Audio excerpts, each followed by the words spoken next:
Ladies and gentlemen, we have reached a moment in this story that requires us to step back from the noise, step back from the quarterback competition drama and the media narrative wars and the organizational dysfunction that has consumed so much of the Cleveland Browns conversation over the past several weeks, and look honestly and completely at the human beings at the center of all of it. Because what emerged today goes beyond football.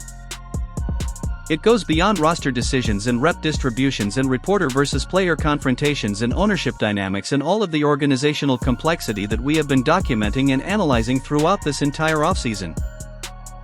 What emerged today is a story about family, about values, about the kind of foundation that a father builds for his sons that sustains them through exactly the kind of public pressure and organizational turbulence that Shedeur Sanders has been navigating since the moment he arrived in Cleveland.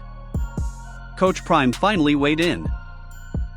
Deion Sanders, who had been notably and deliberately absent from the public conversation surrounding everything that has transpired in the last several days, the Mary Kay Cabot situation, the contradictory reporting about the quarterback competition, his son's direct public response, all of it, chose his moment carefully and delivered his perspective through a recent episode of Well-Off Media in a way that reflected exactly the kind of measured, grounded, and genuinely wise approach that you would expect from a man who has spent decades navigating the intersection of elite athletic competition and intense public scrutiny.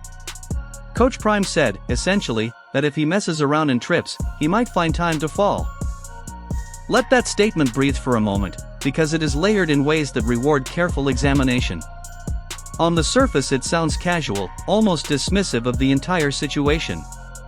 And that is precisely the point. Coach Prime is communicating that the noise surrounding his son and his son's situation in Cleveland does not merit the kind of emotional investment that would cause him to stumble. He is communicating that he is moving through this period of his life with enough clarity and enough perspective that the manufactured controversies and the media narratives and the organizational dysfunction being pointed at his family represent something that he sees clearly for what it is and chooses not to be destabilized by. That is wisdom. Not the kind of wisdom that gets developed through reading about difficult situations. The kind of wisdom that gets forged through actually living them, through decades of being one of the most scrutinized athletes in American sports history, through the experience of raising children in the public eye while navigating the specific cultural dynamics that surround black excellence in professional sports in ways that the broader mainstream conversation rarely addresses with the honesty those dynamics deserve. And speaking of those dynamics, let us address something directly that has been hovering over this entire story and that deserves to be named clearly and without the diplomatic softening that makes honest observers comfortable but leaves the actual truth unspoken. When you look at the totality of how the Sanders family has been covered and discussed throughout this entire situation, from Shedeur's quarterback competition being publicly contested in ways that contradict what the coaching staff has communicated through its own actions, to Shiloh Sanders being attacked publicly by media voices including Emmanuel Acho and Skip Bayless for doing nothing more than calling out reporting he believed was inaccurate, to the persistent narrative construction that has worked consistently against granting the Sanders family the benefit of the doubt that other families in similar situations routinely receive, a pattern emerges that goes beyond football analysis and beyond normal media criticism. It is not the kind of racism that most people immediately recognize because it does not fit the simple template that most conversations about race in sports default to. It is more specific than that and in some ways more insidious because of its specificity. It is a bias directed not at black people broadly but at this family specifically, at Coach Prime and everyone associated with him, rooted in something deeper than football disagreements or legitimate journalistic concerns about narrative accuracy. It is the kind of institutional resistance that surfaces when a black father who is unapologetically involved, unapologetically successful, unapologetically present in the lives of his children, and unapologetically willing to build something that operates outside the traditional structures of power and access that professional sports have historically been organized around, moves into spaces where that presence is perceived as a challenge to established ways of doing things. Coach Prime came into the NFL draft process and produced a son who was selected as a franchise quarterback. He came into Cleveland's organizational environment and his son immediately demonstrated on the practice field exactly the kind of competence and preparation and readiness that justified that selection.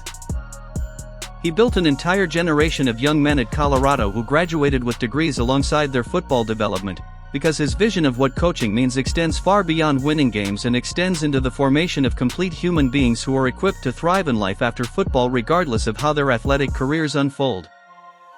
And for all of that, For all of the demonstrably positive things that can be said about what Coach Prime has built and what his sons represent as products of that building, the coverage and the commentary has consistently found ways to introduce doubt, to question his motives, to attack his children when they push back against what they believe to be unfair treatment, and to maintain a skeptical posture toward the Sanders family that does not get applied with equal consistency to other families.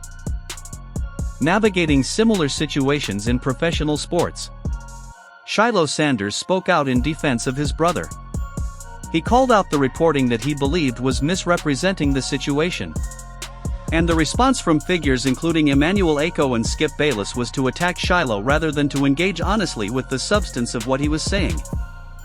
Think about what that response reveals about the appetite for holding the Sanders family to a different standard of acceptable public behavior than the standard applied to other families in similar circumstances. A brother defended his brother. A son raised by a father who taught his children to stand up for each other and for what they believed to be right, did exactly what that upbringing equipped him to do. And the response was attack rather than engagement. That pattern is not coincidental. That pattern is not the natural byproduct of legitimate journalistic scrutiny applied evenly and fairly to all parties in a complicated story. That pattern reflects something specific about how this family is perceived and how that perception shapes the coverage and the commentary that surrounds them. Now let us talk about Shedeur Sanders specifically in the news that he shared about his future educational plans, because it is significant and it reflects the same values and the same vision that have characterized everything the Sanders family has built together. Shedeur Sanders spoke in a video captured and distributed by Stud Views, a content creator who has been covering this family since the Jackson State days and who deserves recognition for the consistency and the dedication he has brought to following this story through all of its chapters. In that video, Sanders spoke about why he decided to go back to Colorado to graduate and about his plans to continue his education going forward. He is planning to return to college, to pursue additional academic development alongside his NFL career, to invest in his intellectual and personal growth with the same commitment and the same intentionality that he brings to his development as a professional quarterback. Let that sink in completely. The player at the center of one of the most contested and most publicly turbulent quarterback situations in recent NFL memory, the player who has been dealing with organizational dysfunction and contradictory reporting and media figure confrontations and ownership-level interference with his competitive standing, is planning to go back to college and continue his education. That tells you everything about who Shedeur Sanders is that the noise surrounding this quarterback competition has been trying to obscure. That is not the behavior of a player who is distracted by drama or destabilized by organizational turbulence or consumed by the public controversies swirling around his situation. That is the behavior of a young man who has been raised with a clear and enduring sense of what matters in life beyond any single professional opportunity or any single competitive environment, and who is committed to building a complete life that reflects the full scope of his capabilities and his values rather than just the narrow dimension of athletic performance that professional sports typically define as the only metric that matters. Shedeur Sanders also graduated from Jackson State. Deion Sanders Jr. holds his degree as well. Every child that Coach Prime has raised has been equipped with educational credentials alongside their athletic development. That is not an accident. That is not a coincidence. That is the deliberate and consistent expression of a parenting philosophy that understands something profound about the relationship between education and freedom, between intellectual development and the kind of life agency that allows a person to navigate any environment on their own terms rather than being dependent on the goodwill of any single institution or any single opportunity. Coach Prime built that. He built it deliberately and he built it consistently across all of his children. And the fact that this aspect of what he has accomplished as a father receives so much less attention and so much less celebration in the mainstream media conversation than the controversies manufactured around his family's involvement in professional football tells you something important about what the media apparatus covering this story values and what it chooses to amplify. Coach Prime spoke on Well Off Media about enjoying life. About moving through this period with perspective and peace. About not letting the noise cause him to stumble. And there is something deeply instructive in that posture for everyone watching this situation unfold, because it reflects the understanding that the manufactured controversies and the organizational dysfunction and the reporter versus player confrontations and all of the noise that has characterized this Cleveland Browns offseason are ultimately temporary. They are the foreground of a story whose background is something much larger and much more enduring than any individual quarterback competition or any single media narrative. The background is a family. A father who built something with his sons that no organizational dysfunction and no biased coverage and no ownership level interference with a quarterback competition can touch or diminish. 3 sons with degrees. 3 sons race to stand up for each other and for what they believe to be right.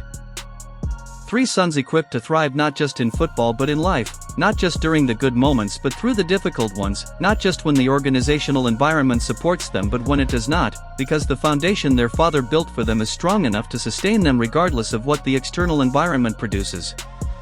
Shedeur Sanders is planning to go back to college. He graduated from Colorado surrounded by his teammates. He posted a message about elevation and lifting others. He handled one of the most turbulent public situations any young NFL quarterback has navigated in recent memory with a combination of directness when directness was required and dignity when dignity was the more powerful response. Coach Prime found it funny. He dropped jewels about enjoying life and not tripping. He built a family that holds up under pressure in ways that the people trying to apply that pressure did not anticipate and apparently still do not fully understand. That is the real story underneath all of the noise. And it is a story worth telling clearly and worth celebrating without apology. The quarterback competition will be resolved before the end of camp. Todd Monken committed to that. The organizational dynamics will continue to be what they are until the people responsible for them choose to change them or are moved aside by the consequences of their own decisions. The media narrative will continue to be constructed by people with various interests and various relationships and various motivations that do not always align with honest and accurate journalism. But through all of it, the Sanders family will continue being exactly what Coach Prime built them to be. Grounded, educated, prepared, committed to each other and to the values that no external environment can take from them.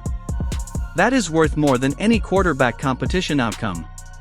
That is worth more than any organizational statement or any reporter's published opinion or any ownership-level interference with a football decision.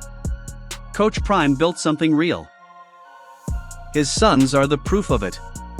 And today, when Shedeur Sanders walked across that graduation stage at Colorado and shared his plans to continue his education alongside his NFL career, the proof was on full display for anyone willing to look beyond the noise and see it for what it actually is. Shake the haters off. The foundation is solid. And everything built on a solid foundation survives the storms that would collapse whatever is built on sand.